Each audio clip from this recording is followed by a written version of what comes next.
Brukseli kërkon rezultate konkrete nga vetingu, ndërsa komisioneri Han nuk jep datë për negociatat, Rama angazhohet për luftë kundër drogës.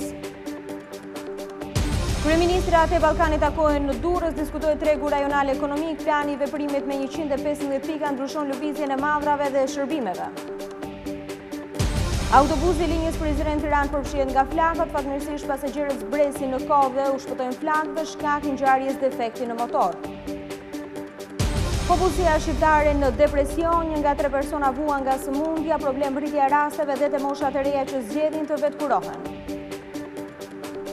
Korea e Veriut provokon sërish, Penjani lëshon 3 raketa balistike me rrezë të shkurtër veprimi, Korea e Jugut dhe SBA në gatishmëri pas testeve.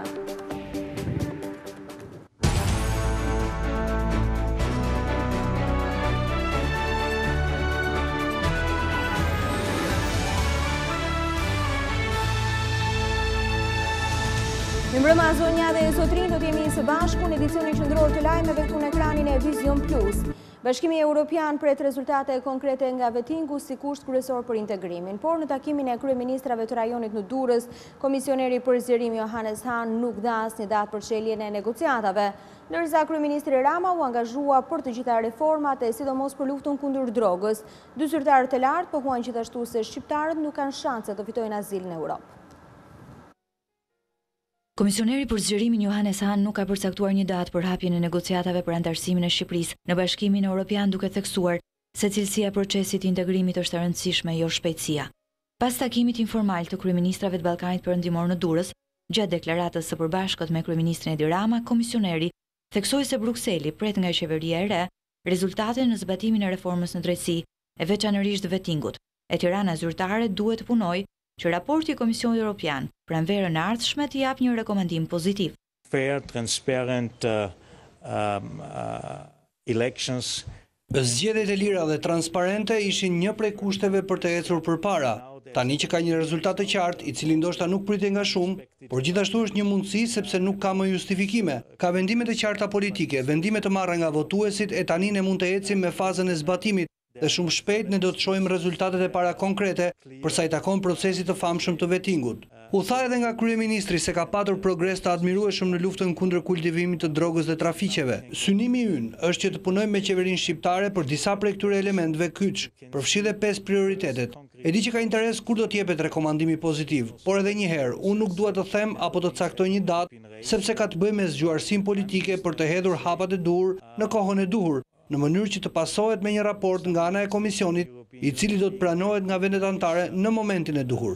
Pra bëhet fjalë për cilësi dhe jo për shpejtësi. E njoha komisionerin me planin e këtij mandati në funksion të reformave, në funksion të një transformimi rrënjësor të shërbimeve për publikun si një aspekt i rëndësishëm i luftës kundër korrupsionit dhe rishfetit, nënvizuam domosdoshmërinë e vazhdimit procesit vetingut. Kryeministri Edi Rama, i cili të dielën do të bëjë publike dhe emrat e anëtarëve të kabinetit, me kalimin e testit të zgjedhjeve u angazhua për vazhdimin e reformave e luftën kundër drogës. Dhe sfundi, së bashku me komisionerin, ndam pikpamjen se po bëhet një punë fantastike në luftën kundër kanabisit. Ne jemi zotuar që ky të jetë viti që e mbyll përfundimisht këtë histori me një sukses kuptim plot policisë shtetit dhe të shtetit kundër këtij fenomeni të shëmtuar. Komisioneri Han u ndal tek problematika e azil kërkuesve, e kryeministri Edi Rama shfrytëzoi mundësinë për të reaguar edhe në lidhje me dokumentin që mediat hollandeze publikuan në lidhje me kriminalët shqiptar. And this I would like to say in public, no. Këtë duhet ta them publikisht, do të ishte jo realiste të besosh se mund të fitosh azil në Bashkimin Evropian si qytetar shqiptar. Është një përpjekje e pavlerë, ju lutem mos e bëni. U jam mirënjohës autoriteteve shqiptare për përpjekjet dhe për uljen e numrit të azil kërkuesve. Unë refuzoj ta pranoj shënjestrimin e shqiptarëve, qofshin ata azil kërkues, qofshin ata që kryen krime në zonën e Bashkimit Evropian, si një arsye për të treguar me gisht Shqipërinë. Kriminalët janë kriminal, kudo dhe pa dallim, ata duhet përgjigjen para ligjit kudo dhe pa dallim. Procesi i vetingut pritet të nisë në shtatore me plotësimin e këtij kushti Shqipëria pret rekomandim pozitiv për hapjen e negociatave për antarësim nga Komisioni në pranverën e 2018-s, e miratim nga vendet anëtare në qershorin e vitit të ardhshëm. Ndërkohë, kryeministrat e Ballkanit që u mblodhën në Durrës kishin kryefjalë të takimit të bashkëpunimit ekonomik, tregu rajonal sipas komisionerit Han është me rëndësi pasi rrit mirëqenien e miliona banorëve. Plani i veprimit me 115 pika parashikon transformim të plotë të lëvizjes së madrave, shërbimeve dhe punonjësve.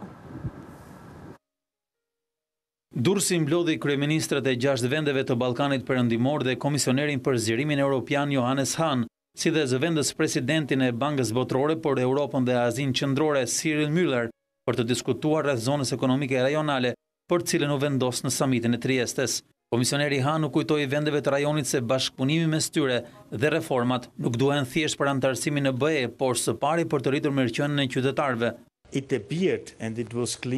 Bashkimi Evropian i mbështet të gjitha vendet në aspiratat e tyre drejt integrimit evropian. Gjithashtu ne duam të rritet cilësia e jetës në këto vende. Edhe pse qytetarët ndonjëherë bezdisen nga kërkesat tona për zgjedhje të lira dhe reformat në sistemin e drejtësisë, duhet ta dinë se ato reforma janë të mira për vetë ata. Por pavarësisht angazhimit për të punuar së bashku në rajonin tonë ende ka konflikte, siç ishte edhe tërheqja e diplomatëve serb nga Shkupi pak ditë më parë, por komisioneri Hahn theksoi se në këtë rast nuk ishte nevojshme ndërhyrja e Brukselit, pasi krerët e dy shteteve gjetën gjuhën e komunikimit.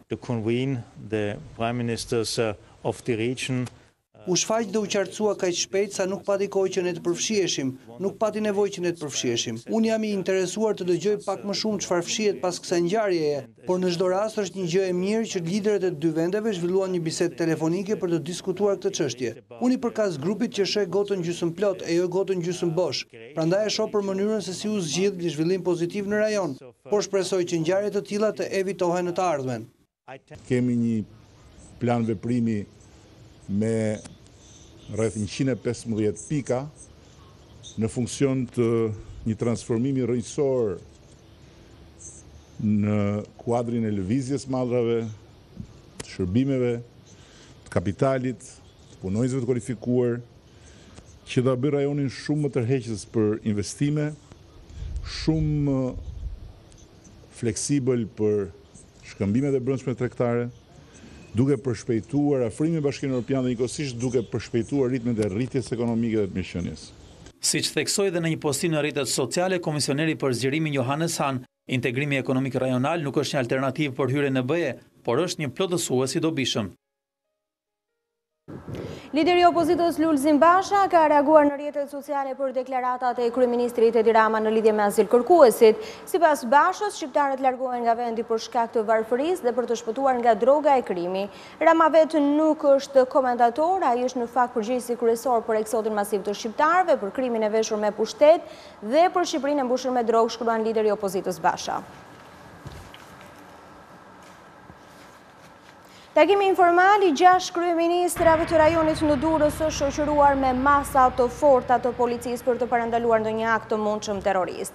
Agjentët e drejtorisë antiterror, shërbimet e FNSH-s, policia rrugore si dhe punonjës të policisë së Durrësit dhe kryeqytetit janë vendosur në aksin rrugor Rinas Tiranë-Durrës. Policia raporton se nuk ka pasur asnjë problem me sigurinë dhe asnjë incident gjatë qëndrimit të kryeministrave në Shqipëri. Asambleja Kombëtare e Partisë Socialiste mblidhet të diel ku pritet të mësohet edhe përbërja e qeverisë së re që do të drejtojë Shqipërinë në 4 vitet e ardhshme. Mësohet se kabineti Rama 2 nuk do të ketë më shumë se 12 ministri. Vetmi emër i sigurt është ai Fatmir Xhafaj si ministri i brendshëm, një fakt ky i pohuar publikisht nga kryeministri Rama. Ndërkohë pjesë e ekzekutivit për herë të parë do të jetë edhe një ministër shteti për diasporën. Ndërkohë në rendin e ditës së asamblesë parashikohet leximi i raporteve të grupeve të punës për veprimtarinë në parlamentare dhe reformën në institucione, si dhe përmbledhja e dëgjesave në 12 qarqet e vendit. Plakët përfshin një autobus të linjës Prizren-Tiranë, fatmirësisht pa shkaktuar asnjë të lënduar. Automjeti ndodhej pranë Milotit kur u doq nga zjarri që shpërtheu në motor. Policia ka ndërhyrë duke bërë edhe devijimin e trafikut. Një autobus i linjës Prizren-Tiranë ka marrë flak teksa ishte duke udhëtuar përgjatë zonës së fush Milotit. Mjeti është shkërmbuar i gjithi, por fatmirësisht nuk ka patur lëndime tek pasagjerët. Autobusi ishte nisur nga Prizreni dhe po udhëtonte në drejtim të Tiranës. Shoferi sapo ka konstatuar flakët ka ndalur mjetin për të zbritur pasagjerët. Kjo situatë krijoi dhe panik tek udhëtarët.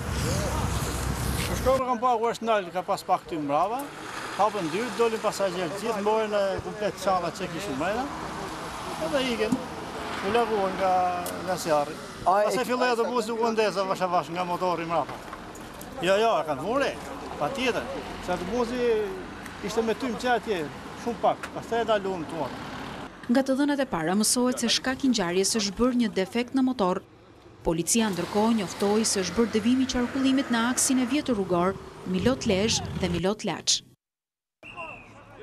24 vatra zjarri u shënuan orët e fundit në të gjithë vendin. Emergjenca civile bën të ditur se më e rëndë situata është në zonat e thella të Shkodrës, si dhe në parkun kombëtar të Lurës. Situata e zjarreve është përkeqësuar gjatë 24 orëve të fundit pasi numri vatrave është trefishuar. Të premten, emergjenca civile raportuan 7 zona ku zjarri ishte ende aktiv, ndërsa këtë të shtunë janë 24 vatra të tilla.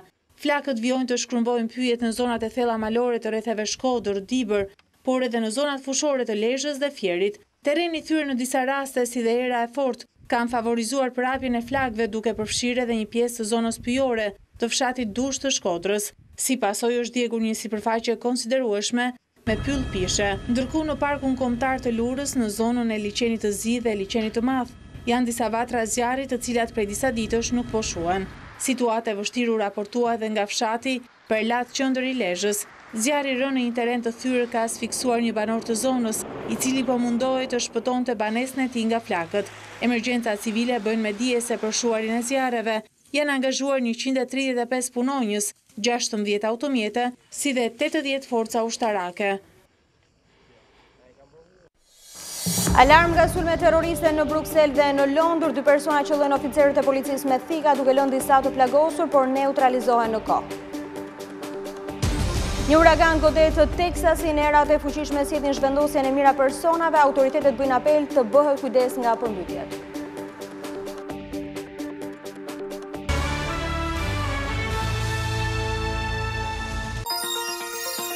Vizion Plus.tv, tashmë me një pamje krejt të re, më shumë interaktivitet, lehtësi përdorimi, informacion.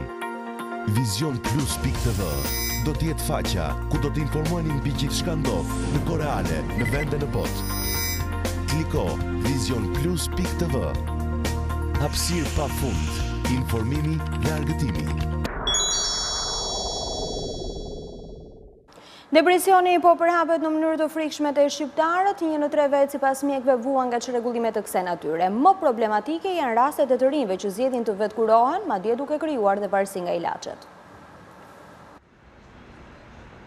30% e shqiptarëve thënë ndryshe 1 në 3 persona vuan nga depresioni. Gjatësinë së verës për shkak të temperaturave të larta ka patur shtim të rasteve dhe kryesisht tek moshat e reja. Mjekët psikiatër tregojnë se shifrat e të sëmurve nga çrregullimet emocionale dhe mendore janë më të larta pasi një pjesë e tyre nuk e pranojnë sëmundjen ose vetkurohen.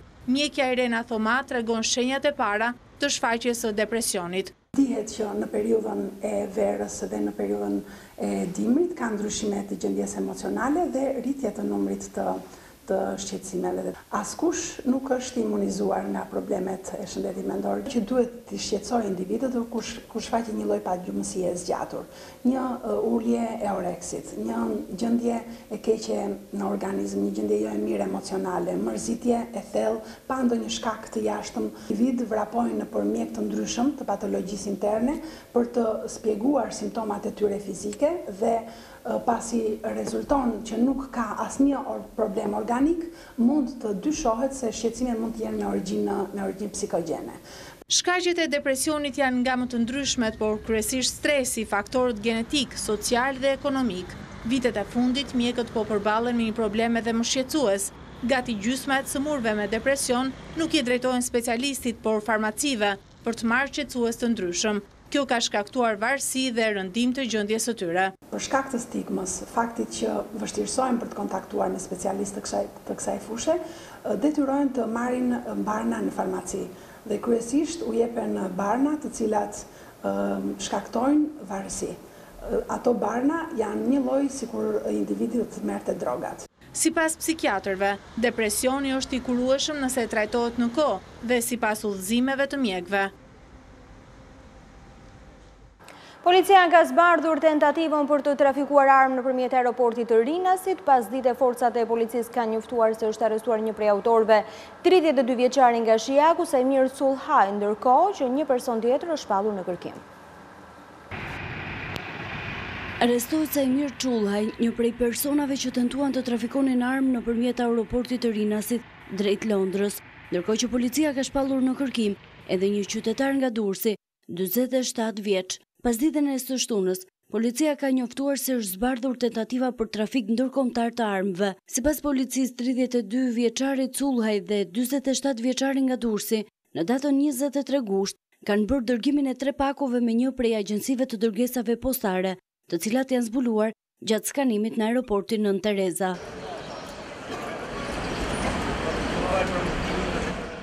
Brenda pakove janë gjetur 3 armë zjarri automatik model 56, të çmontuara, e të cilat kishin si destinacion Mbretërinë e Bashkuar.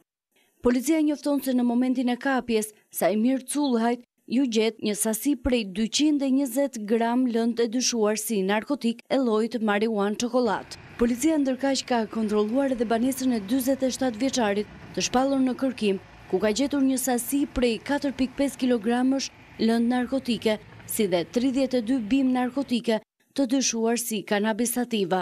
Sipas policisë, puna tani është fokusuar tek arrestimi i bashkëpunëtorëve të tjerë të përfshirë në këtë veprimtari kriminale.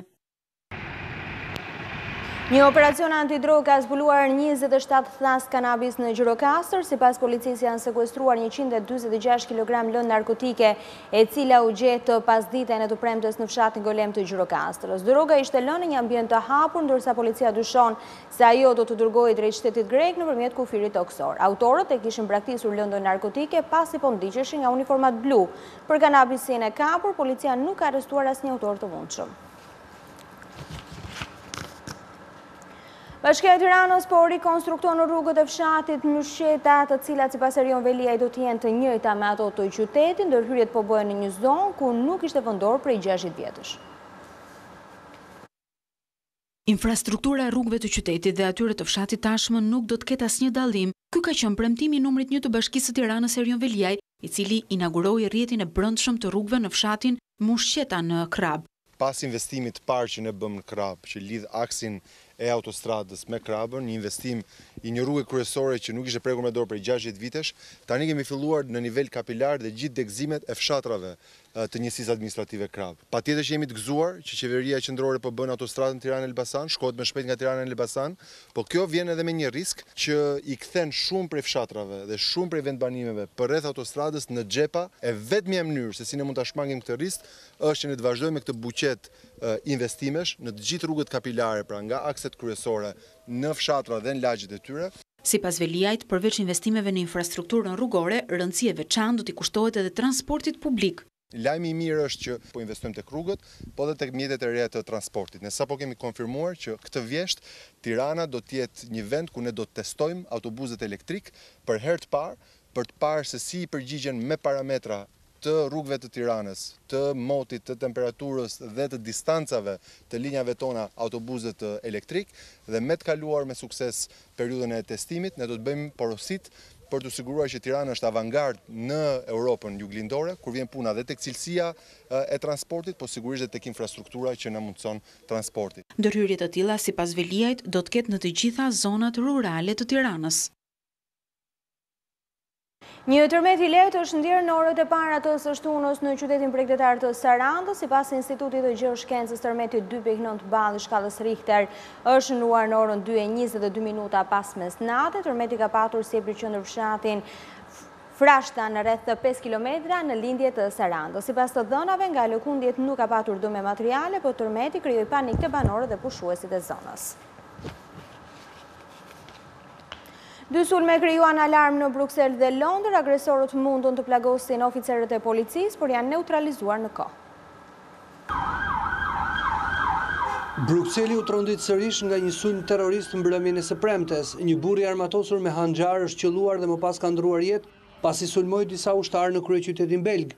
2 orë më pas, 2 oficerë policie të cilët ishin duke patrulluar në një zonë të populluar me turistë pranë pallatit mbretër Buckingham në Londër u sulmuan nga një person i armatosur me thik. Policia e ka neutralizuar agresorin dhe e ka identifikuar si një shtetas somalez 30 vjeçar. Dëshmitarët, të cilët ishin në vendin e ngjarjes, thanë për mediat se kanë dëgjuar edhe të shtëna. I arrestuari akuzohet për lëndime të rënda trupore dhe sulme ndaj policisë dhe oficerëve që mbetën të plagosur jashtë ndërtesës së famshme. Ata janë mjekuar menjëherë dhe fatmirësisht janë jashtë rrezikut për jetën. Shërbimet e emergjencave evakuan zonën dhe po hetojnë nëse 2 sulmet janë të lidhur me njëri tjetrin. Një tjetër test me raketa nga Penjani alarmoi Korenë e Jugut dhe Shtetet e Bashkuara të Amerikës. Ushtria koreano-veriore lëshoi 3 raketa me rrezë të shkurtër të mjaftueshme për të vënë në gatishmëri trupat mbrojtëse të Seulit.